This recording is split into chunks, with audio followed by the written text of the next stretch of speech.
monge lê a Bíblia e ela fala com ele, ela o desafia e ele desafia a igreja. A igreja é transformada, o mundo é transformado, traz de volta valores esquecidos. A reforma nos deixa uma herança, mas também nos deixa desafios. A nova série de mensagens em comemoração aos 500 da Reforma terá como tema Reforma 500 anos, heranças e desafios. –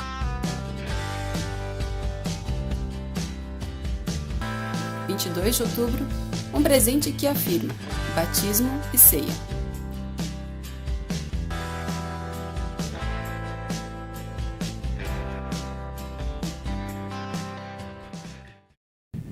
Queridos, hoje a tarefa ela é bacana, desafiadora, e como pastor, eu vou dizer para vocês que eu fui abençoado e enriquecido com um tema que parece tão corriqueiro, né? Tão parte da igreja, um presente que afirma, falar sobre batismo e Santa Ceia. Sou pastor há 27 anos, achei que era uma coisa bastante óbvia, normal, e de repente me sinto profundamente abençoado com esse preparo. Na verdade, eu quero falar um pouquinho. Na igreja luterana, a gente diz que batismo e Santa Ceia são sacramentos. E se nós olharmos a partir de Lutero, ele fala muitas vezes da palavra sacramento. A palavra sacramento, ela carrega dentro de si algo de sacro, sagrado.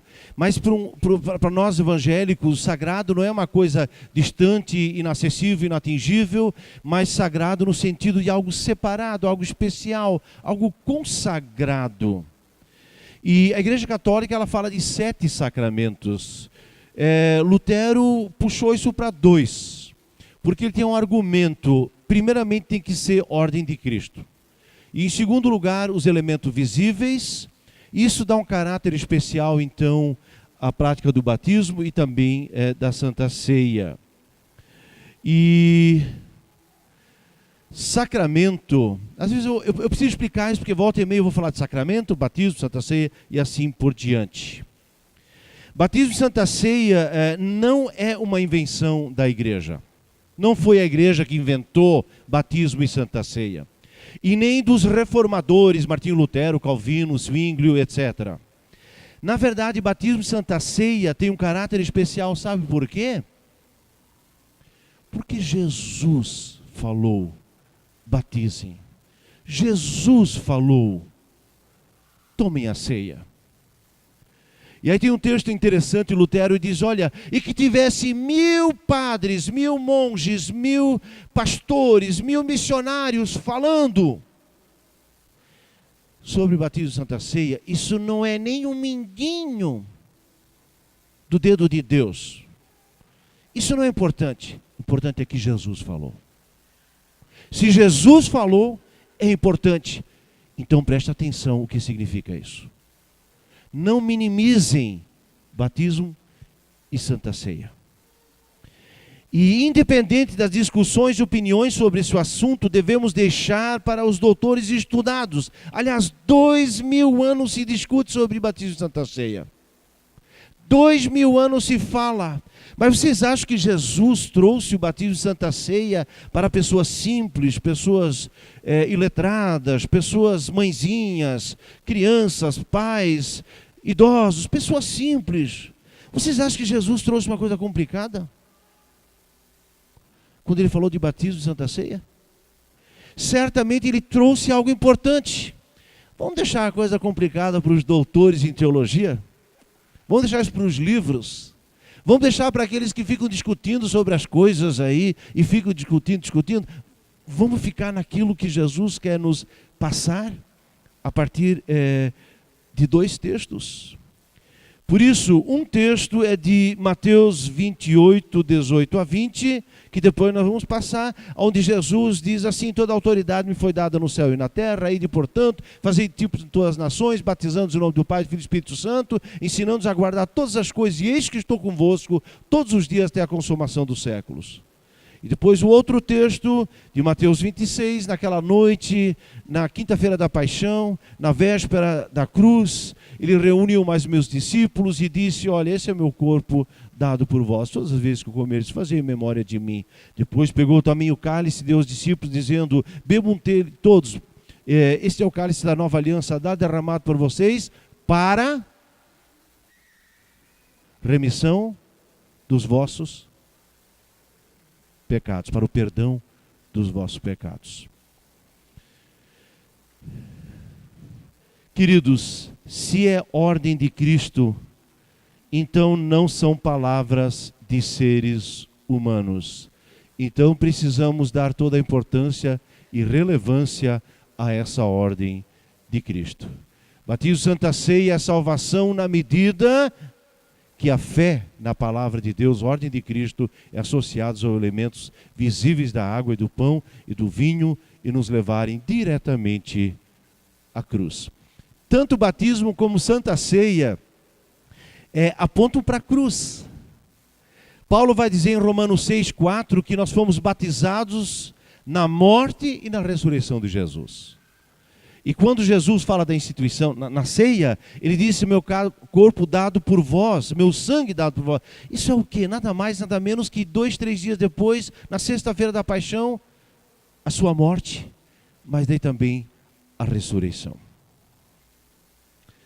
Eu quero falar agora um pouco sobre, podemos mudar aí o slide, elementos visíveis. Por que isso? Sabe o que, gente? Nós temos quantos sentidos? 5. Olhar, olfato, paladar, audição e tato. É isso aí. Isso, na verdade, filtra e classifica as informações externas e a gente pode traduzir isso para informações internas. E Deus nos dotou dessa capacidade tão maravilhosa para ver as coisas visíveis, traduzi-las, filtrá-las, incorporá-las e a partir disso tornar-se uma experiência de fé. Eu acho isso tão incrível que Jesus, ele morreu na cruz e ressuscitou, mas ele de repente nos dá elementos visíveis que nos auxiliem na fé, que nos auxilia para a elaboração de valores muito importantes. E isso é tão incrível, pessoal, que eu quero fazer um teste com vocês. Vocês agora vê se me ajudam. Hoje de manhã o pessoal no culto acertou. Eu vou falar de uma... Não, eu nem vou entregar toda a rapadura. Primeiramente eu vou falar assim, ó.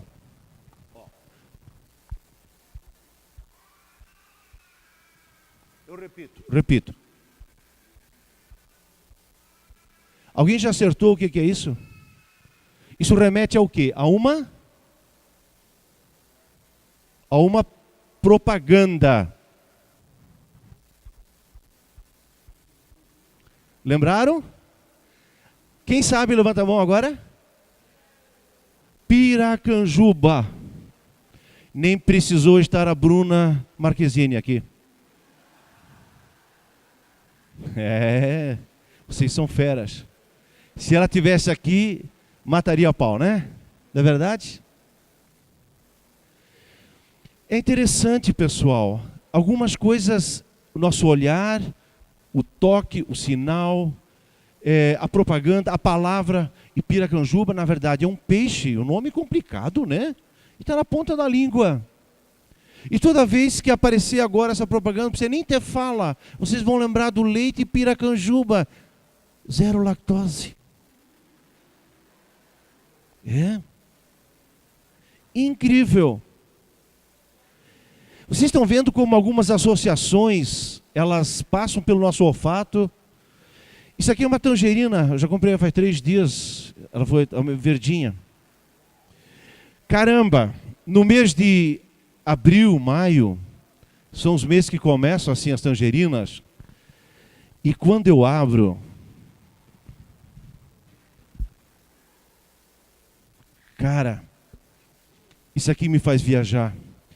E está certo que no mês de abril, maio, elas são um pouco mais verdes. E meu pai sempre dizia, quem comeu das tangerinas, elas não estão maduras ainda. Eu lembro disso. Mas eu queria dizer para vocês, esse cheiro me faz viajar na minha infância. Ele me faz viajar também quando muitas vezes nos domingos, nós, uma Kombi, levando então o pai, levava pai e mãe com os 10 filhos. Nós íamos numa família de seu Werner Grünke e Dona Traud, passávamos domingo lá. E abril, maio, os meses já são um pouco mais frios, as noites são um pouco mais longas, os dias curtos. Eu lembro que nós jogávamos futebol naquele pasto descalço, aquilo depois à noite, mas nem fervendo o pé não limpava, né? Aquilo era incrível. A gente vestia meia depois para dormir, né? Era isso. E eu lembro também que a gente então subia o pezinho lá da tangerina, comíamos tangerina verde, aí voltávamos pro futebol e fazíamos guerra também com bosta de vaca. Eu lembro disso. Aí saltávamos naquele lago frio e tudo isso por causa de uma casquinha de tangerina. Mas eu também lembro, aos meus 14, 15 anos, cara, é uma época onde a gente se apaixona demais da conta. Adolescente se apaixona a cada 2 meses por uma outra pessoa, não é verdade? É assim. Agora estou gostando dessa. Tem uma menina nova no colégio. Todo mundo gosta dela, né? E assim vai. Cara, mas eu lembro dessa época, sabe por quê? Eu ficava com o coração assim, dolorido, e tanta paixão, tudo amor platônico, tudo à distância. É que tocava umas músicas muito lindas do ABBA. Fernando. Cara. E outras mais aí, da minha geração sabe. A música me faz lembrar. O que te faz lembrar de momentos importantes da tua vida? Sabe, quando nós falarmos de sacramento, Jesus está querendo aqui evocar os nossos sentidos para fazer lembrar de algo muito, muito importante. E o Antigo Testamento está cheio desses exemplos. Se nós olharmos agora, eu não teria o tempo para isso, mas por exemplo, Deuteronômio 6:4, ouça Israel, porque o Senhor Deus é o único Deus. Ame a Deus. E ele continua, transforme isso agora, diga isso para o teu filho. Diga como? Fale. Prenda como bracelete. Escreva na testa, com o frontal dos teus olhos. Escreva nos umbrais. Deitado, sentado, de pé. Fale. Diga. O quê? Que Deus, o Deus de Abraão, Isaque e Jacó, tiraram da terra dos egípcios. E através de uma grande mão poderosa levou a uma terra prometida. E assim vai. Amados, a história de Deus, ela precisa ser assimilada das coisas externas, assimilada através dos sentidos, da fala, da audição, da visão, dos umbrais, do bracelete. Nós precisamos ter registros, marcas importantes, para que a gente assimile isso como um patrimônio espiritual. Assim nós devemos entender batismo e Santa Ceia. E Lutero chega a dizer, para que isso não se perca, e naquela época as pessoas não... Primeiramente era tudo em latim, como nós ouvimos, depois as pessoas não tinham acesso à Bíblia. Lutero resolve escrever um livrinho chamado Catecismo Menor. E ali ele fala dos 3 artigos de Deus, de Jesus, né, e do Espírito Santo. Aí ele fala da oração do Pai Nosso, com as 7 petições, introdução, conclusão, e depois ele vai falar dos sacramentos do altar, que é a Santa Ceia e também o batismo, e entre outros ainda fala também lá da confissão, mas também os 10 mandamentos. E ele está dizendo que essas coisas precisam entrar como um memorial, como novamente um símbolo em nossas vidas. A igreja tem desprezado um pouquinho essas coisas simbólicas, porque Porque na verdade aconteceu um problema assim. Aqui eu lembro de uma história incrível, e talvez essa história nos ajude um pouquinho. Qual é o problema? No passado, os símbolos, eles deixaram de falar e remeter, nos fazer lembrar de alguma coisa. Mas o símbolo, no final, ele ficou como objeto de adoração. Não é mais a história que eu tinha para contar por causa de cheiro, mas depois eu já estou adorando a tangerina. Isso aconteceu, ver um exemplo, em Números 21 nós vamos ver que o povo de Israel no deserto, ele entrou na murmuração, Deus se aborreceu, o povo estava fazendo as coisas que não agradavam a Deus, e Deus tira a mão. E quando Deus tira a mão, as perebas, os bichos peçonhentos, as dificuldades do deserto, simplesmente, não é que Deus chama raios e trovões, mas Deus tira a sua mão, aquilo que é corriqueiro vai invadindo e desgraçando a nossa vida. Deus tirou a mão e disse, é isso, meus filhos, vocês querem outra coisa? E aí vieram as serpentes do deserto. Estava lá, escorpiões, faz parte do deserto. E Deus tira a sua mão e a tragédia acontece. O que acontece? As serpentes vão fazendo um estrago terrível.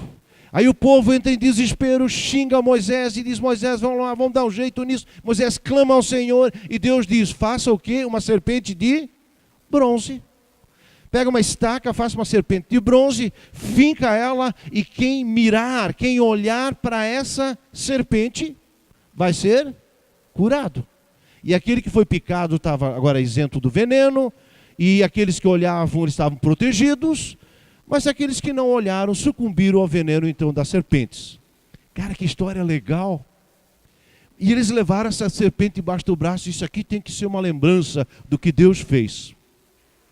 Sabe o que acontece depois de 2 Reis 18, muitos séculos depois? 2 Reis 18, versículo 4, diz que essa serpente ela estava lá no templo. E Deus manda através do rei Ezequias, que era um homem temente a Deus, manda destruir a serpente. Porque deram um nomezinho legal para a serpente, Neustã. E disseram, agora vamos adorar. Eles estavam adorando a serpente. Que coisa triste. Era para ser um símbolo da presença do Senhor, da libertação. E agora adoram. Eu acho que é isso que acontece muitas vezes, o equívocos também em termo daquilo que é visível. De repente a Santa Ceia, ela é adorada. Ela é venerada como se tivesse força própria. O batismo é venerado como se tivesse força própria. Eu sempre lembro no Rio Grande do Sul, lá onde muitos anos atrás, uns 30 anos atrás, eu fiz um estágio em um lugarzinho chamado Barros Pimentel. Isso era um lugar que de Nova Petrópolis, que já é interior, ficava mais 45 quilômetros. E se falava que tinha pais que pegavam a água do batismo, botavam num frasquinho e levavam para casa porque isso era um remédio em momentos de enfermidade. Que doideira! Água podre. Pelo contrário, isso ainda geraria alguma complicação agora de saúde. Mas isso é quando a gente transforma a serpente agora em objeto de adoração, o batismo em adoração, em algo milagroso.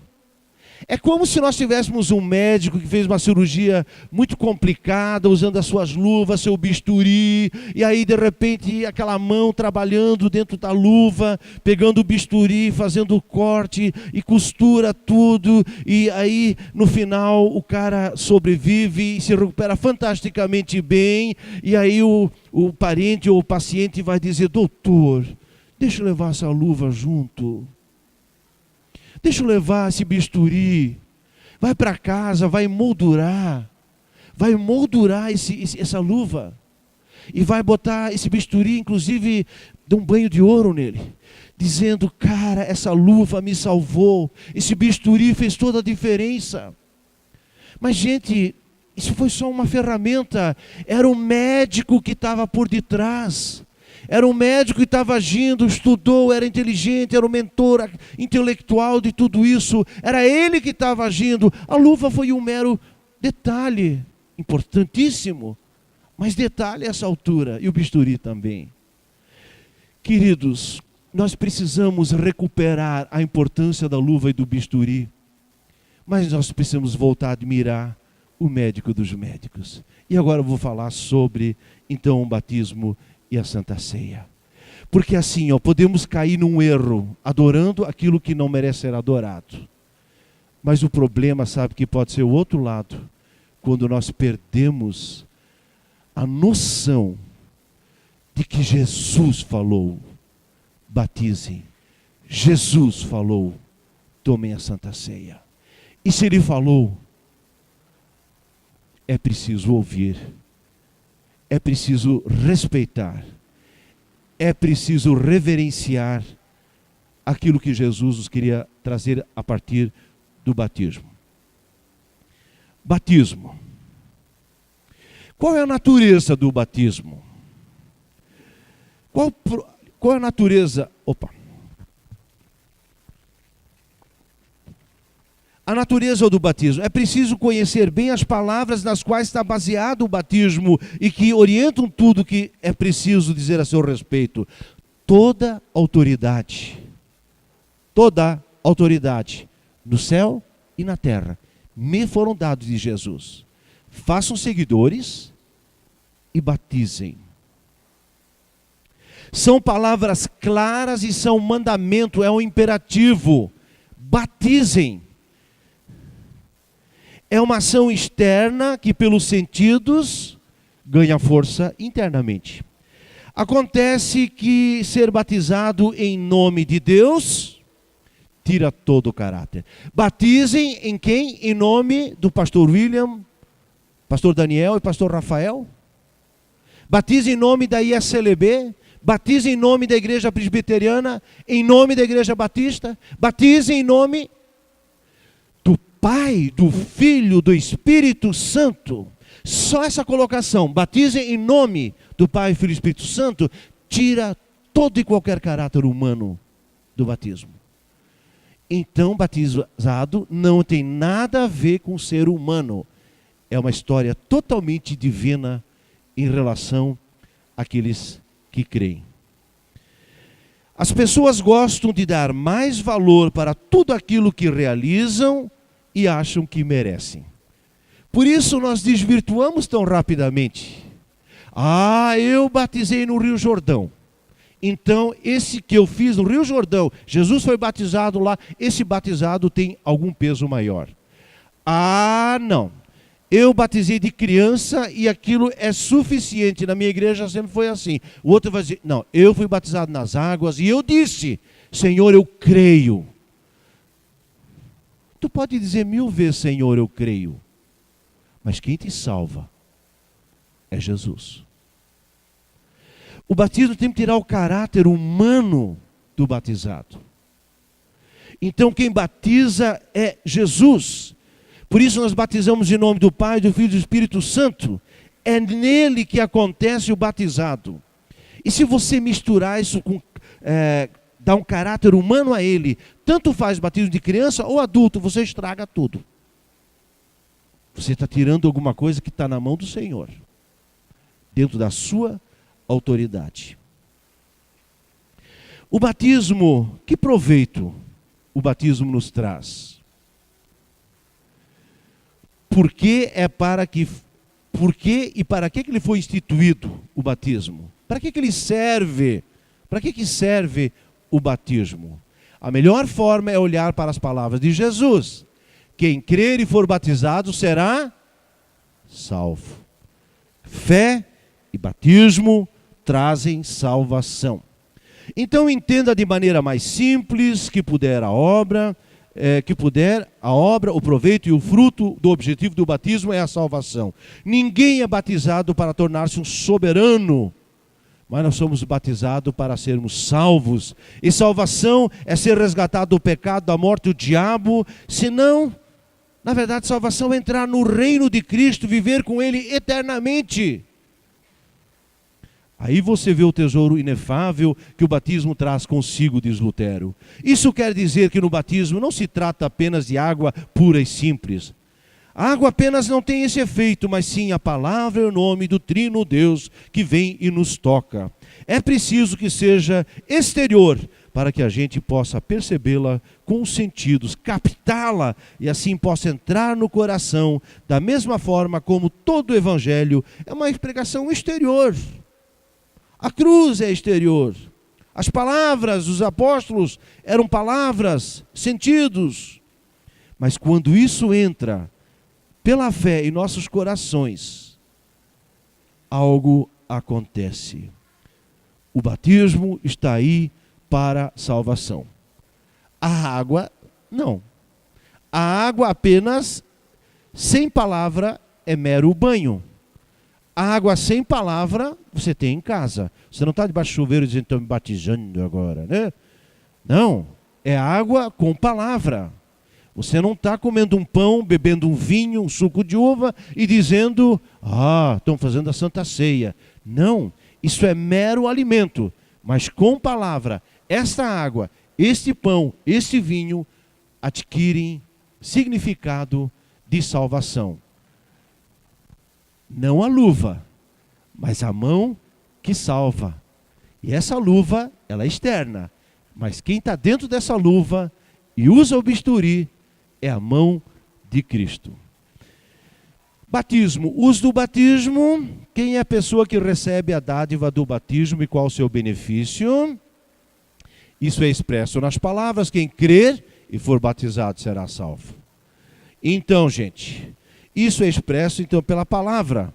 Isso significa que somente a fé torna a pessoa digna de receber o proveito e a benesse da água divina. Isso apenas é possível acreditando com sinceridade nas palavras que acompanham a água do batismo. Por isso, quem batisma por mera tradição e simplesmente não pôr a fé a serviço, fica na água, fica no banho. Mas palavra, elemento visível e a fé fazem com que isso adquire conotação salvífica.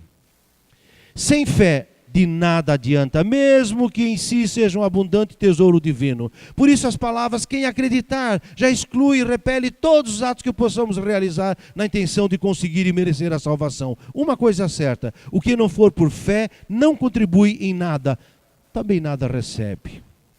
Lutero diz, o batismo está tão repleto de conforto e graça que... deixa eu ver o que eu escrevi aí, que céus e terra não podem compreender. Só que aí é preciso ter a capacidade de acreditar nisso, porque o tesouro é que não falta, falta sim pegá-lo e segurá-lo. O batismo é um tesouro, é preciso pegá-lo e segurá-lo. Lutero disse com o batismo, é assim como um ferro que está vermelho no fogo da ferraria. Se fores pôr a mão no ferro, não estás pegando um simples ferro, mas um fogo que queima. E mesmo se apenas vês o ferro, ele não é ferro simples, mas fogo ardente, fogo que não se pode ver, mas se pode sentir. É deste modo que deves entender o teu batismo, ligado à palavra de Deus. É água e batismo, e é muito importante. Vamos adiante. Agora vamos falar da Santa Ceia. O que é a Santa Ceia? É uma ordem de Cristo novamente. Quem diz, não são pessoas. Quem afirma isso é o próprio Senhor. Mateus 26, versículo 26, diz assim, enquanto comiam, Jesus tomou o pão, deu graças, partiu, deu aos seus discípulos, dizendo, tomem e comam, isto é meu corpo. Em seguida tomou o cálice, deu graças, ofereceu aos discípulos, dizendo, bebam dele todos vocês. Isto é meu sangue da aliança que é derramado em favor de muitos para perdão dos pecados. A Santa Ceia não foi concebida ou apresentada por alguma pessoa, mas é instituída pelo próprio Senhor Jesus, sem contribuição nem reflexão de quem quer que seja. Não é um esforço mental, não é um preparo aqui que vai diferenciar. Novamente, a ação é de Cristo. Essas palavras não se tratam de algum soberano imperador, mas da excelsa majestade diante da qual todas as criaturas devem se prostrar. todo joelho se dobrará, toda língua confessará que Jesus Cristo é Senhor, para a glória de Deus.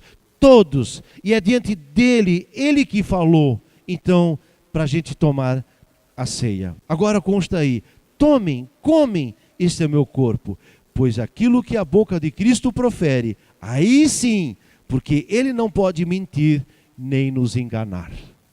Então, se Cristo disse para a gente tomar a ceia, comer do pão, beber do cálice, ele está querendo dizer que nessa atitude, pela fé, algo muito especial acontece. Mas acontece o quê? Para que serve então a Santa Ceia? Este é o meu corpo e sangue dado por vós para o perdão dos pecados. Então a Santa Ceia, pela fé, através do elemento visível, você toma a ceia e você é perdoado dos seus pecados. Incrível, né? Eu acho isso incrível que, de repente, o Senhor nos dá uma coisa tão visível que nos remete à sua história, à sua salvação.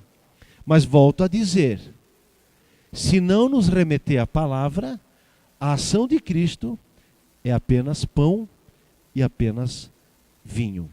A Santa Ceia não foi... Sim, mas se eu sou pecador, de fato eu preciso da Santa Ceia? A pergunta é, eu sou pecador, eu preciso da ceia? Alguém disse uma vez que... Tem uma história que conta assim, né? Que havia um camarada ouvindo um palestrante, um missionário, falando sobre a importância de termos Jesus em nossa vida e do peso do pecado. E aí o cara no final veio e fez uma chacota com o palestrante e disse: pastor, quanto é que pesa o pecado? 1 quilo? 50 quilos? Ou 1 tonelada? E daí o pastor disse: fulano, para quem está morto, 1 quilo ou 1 tonelada não faz diferença. Deu uma, né, nas ventas do cara. Quem está morto espiritualmente, o pecado já não faz a menor diferença. Então, você ainda sente que o pecado te angustia? Então você é o cara certo para a Santa Ceia. E quem de nós não sente que o pecado nos incomoda?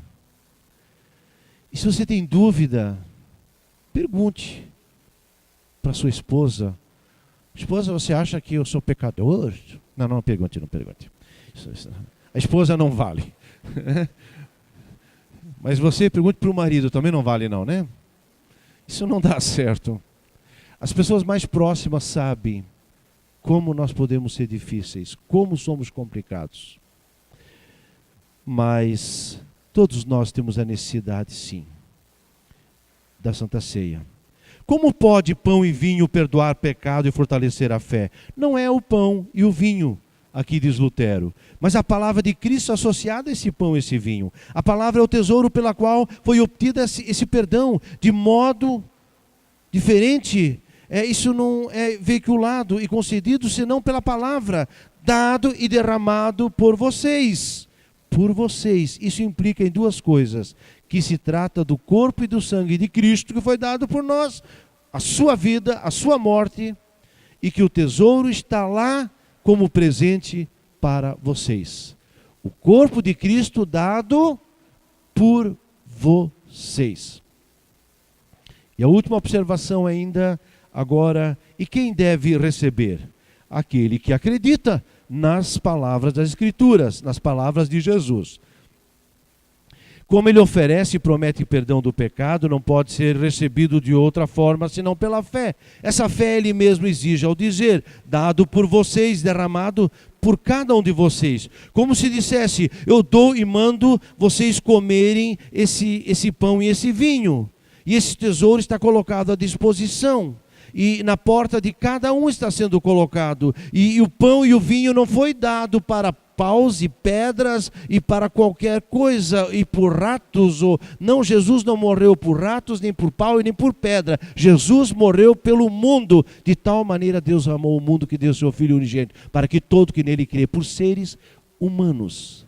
A morte de Cristo foi por seres humanos, dado por vós. Então, esse tesouro está na porta de cada um de nós, até mesmo sobre a mesa. Mas é preciso que vocês também comam agora, já que está em cima da mesa. Possam ingerir isso, deixar entrar, abre pela fé o seu coração e deixe entrar aquilo que Jesus fez na cruz por você, por ti, por mim, pela humanidade. Eu tenho umas palavras finais ainda, que eu queria deixar agora, algumas ponderações. Pessoal, eu fiquei maravilhado que Lutero não fala do batismo de criança e nem do batismo de adulto. Embora que isso dá pano para muita manga, né? Mas eu queria dizer assim, Jesus também não falou. Se fosse tão importante, ele dizia, pessoal, só a partir dos 15 anos dá para ser batizado, ele teria dito. Se fosse relevante. Ou vocês acham que não? Não, tem que ser de criança, depois de adulto já não dá mais certo. Também não disse. Ele apenas falou, batizem. Eu posso ter minhas opiniões, eu acho que são questões secundárias, me entendam corretamente. Não estou dizendo que não são importantes. Porque tem igrejas que falam assim, assado, mas 2000 anos não deu muito certo, não se chegou a um consenso. Eu acho que também não vai ser. Porque existem coisas primárias aqui. Essas nós não podemos abrir mão, sobre as quais nós falamos. E a nossa igreja, ela tem a prática do batismo de criança. Infelizmente, nem sempre, eu sei se o contexto é tão favorável, porque às vezes virou um costume. A gente adora mais a luva e o bisturi do que aquele que está fazendo o trabalho pelas nossas almas. Infelizmente, mas não posso julgar e nem generalizar. Só que esse mesmo problema pode estar no batismo de adulto também. Alguém adorou a luva quando disse que tem que ser na água do Jordão. Também não entendeu que é Cristo que dá a salvação para nós. Está entendendo? Quando falta fé, em obediência à ordem de Cristo, nós podemos patinar e ir numa direção equivocada. Bom, mas quando um pastor, um missionário, sacerdote, qualquer outra pessoa que batizar e der a Santa Ceia, na verdade for um cara meio, sei lá, incoerente, né? Aí afirmamos, diz Lutero, o seguinte, mesmo que um patife receba ou distribua o sacramento, ele recebe o sacramento autêntico. Isso é porque o corpo e sangue de Cristo, como se fosse ministrado pelo mais digno sacerdote. Porque, na verdade, a base não é a santidade humana, mas é a palavra de Deus. Assim como nenhum santo sobre a terra, nem mesmo um anjo do céu pode transformar pão e vinho no corpo e sangue de Cristo, tampouco ninguém pode tirar também o valor dele. Tomem, comam, bebam, façam o que estou dizendo e bebam agora. Jesus não faz uma preleção para levá-los a uma análise se o batismo ou se a Santa Ceia forem agora plenamente corretos, mas para as pessoas simples, ele diz, batizem. Para as pessoas simples que creem, tomem a ceia. E finalmente, existem pessoas que não deveriam tomar a ceia ou serem batizadas. Aqui Lutero fala de um tal de Hilário, é um tal de dos pais da igreja. Se um pecado não for tamanho que convém expulsar a pessoa da comunidade e considerá-la não cristã, ela não deve evitar o sacramento para a gente e não se privar da vida. Afinal, ninguém jamais conseguirá chegar ao ponto de ficar livre de muitas fraquezas que todos os dias se manifestam em nosso corpo. A maior sabedoria é ter presente em nossos sacramentos que eles não se baseiam no quanto nós os merecemos. Não batizamos e não vamos à ceia porque somos sem pecado, mas justamente porque nós somos pecadores. Mas também devemos aprender que devemos chegar a Deus com respeito, com temor. E aqui eu quero dizer ainda uma palavra final. Queridos, nós precisamos voltar a ter mais reverência. Às vezes pelo excesso de talvez venerar aquilo que não devia ser adorado, nós tiramos um pouquinho a questão simbólica das nossas vidas. Deus colocou os nossos sentidos a serviço de alguns símbolos. Busquem de volta os símbolos. Memorize os 10 mandamentos. Tenha uns versículos importantes. Quando você tomar a Santa Ceia, fique um coração, não precisa fazer cara de triste ou sério, não é isso. Mas medite naquilo que o Senhor fez por ti. Se você vê um batizado, alegre-se com aquilo que está acontecendo no mundo invisível. Jesus foi batizado, diz que os céus se abriram, ouviu-se uma voz que dizia: esse é meu filho amado, em quem me comprazo. Eu realmente creio no batizado, algo acontece. E que o Espírito Santo, ele vem, porque é a palavra de Cristo e Deus não mente. Ele comparece em nossas vidas e nos dá esse tesouro à disposição. Pegue as benesses do batismo. Pegue as benesses da ceia. Respire. Mas se você não levar a sério a palavra, você está rindo, brincando, fazendo pouco caso, mais preocupado com o fotógrafo, mais preocupado com a pessoa que está distribuindo. Hoje eu não vou. Desculpe, é você que está roubando da sua alma aquilo que o Senhor já tinha preparado para você. Volte a ter alguns símbolos. Nós estamos fazendo um curso chamado Homem ao Máximo e teve uma pessoa que falou uma coisa tão importante para mim, eu acho que nem se deu conta como foi importante. Ele disse: eu preciso recuperar alguns símbolos. Não é voltar a ter imagens ou coisas, não é isso, mas coisas simbólicas, marcos. Sabe por quê, gente? Porque aos 40 anos, um dia eu fui para Blumenau, comecei a procurar meus amigos do ensino fundamental. Achei um e outro. Aí alguém disse: William, tu deve estar com 40 anos, né? É que a gente começa a voltar para as origens. A gente volta para aquilo que nossos pais nos ensinaram, nossos avós fizeram pela gente. A gente lembra daquele bule de café da avó, da cuquinha. A gente quer fazer aquela geleia que era tão boa. A gente quer repetir aquela receita. A gente lembra da oração do pai e da mãe. A gente lembra, e quando tem filhos, a gente quer repassar alguma coisa. Mas se você não tem valores e símbolos, o que você vai repassar para a geração seguinte? E a mãe depois, a geração seguinte, não tem nada que ela recebeu. E quando ela tiver 40 anos, aonde ela vai buscar os seus símbolos? Por isso, não avacalhem as coisas que são preciosas.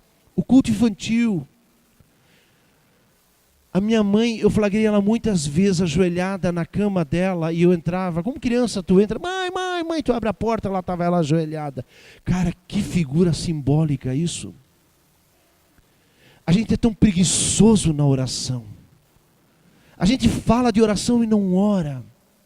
Mas aquela imagem, ela me persegue como um símbolo. O pai fazendo as 10:07, abrindo as senhas diárias, idioma alemão, e lendo aquele texto e orando, eu achava uma coisa muito chata. Porque nem sempre era tudo tranquilo. Família grande, até que o último estava pronto, até que veio, primeiro já tinha que sair, era sempre um estresse.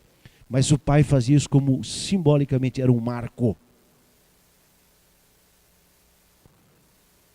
Eu repeti isso depois com meus filhos, nossos filhos. Eu não tenho dúvida que nossos filhos vão repetir isso também. Mas se você não tem símbolos, ninguém te ensinou a ir para um culto, ninguém te ensinou a ler a Bíblia com fidelidade. Tudo aquilo que você vê, você faz pouco caso, você ri, você avacalha. Desculpe, nos teus 40 anos, você vai desejar alguma coisa e vai ter o eco do grande vazio dentro da sua alma. É sabedoria de Deus, de botar nos umbrais, como frontal, bracelete. É sabedoria de Deus para as gerações futuras. Vamos recuperar alguns símbolos? Não para adorá-los, mas para voltar a ter valores sólidos. Pai, mãe, vamos retomar isso aí? Que Deus abençoe. Eu me alegrei profundamente. Batismo e Santa Ceia não tem pernas próprias. A cruz de Cristo está por detrás, fazendo que isso tenha significado. Mas que batismo e Santa Ceia é um tesouro inefável, como diz Lutero. Isso é. E eu quero recuperar também na minha vida, olhar com mais zelo, com mais atenção, com mais capricho, aquilo que o meu Senhor, o nosso Senhor, deixou para cada um de nós. Amém? Que assim seja. A nova série de mensagens em comemoração aos 500 da Reforma terá como tema Reforma 500 anos, heranças e desafios. Dia 29 de outubro, um chamado que inclui sacerdócio geral. Dia 5 de novembro, uma obra que segue, outros 500.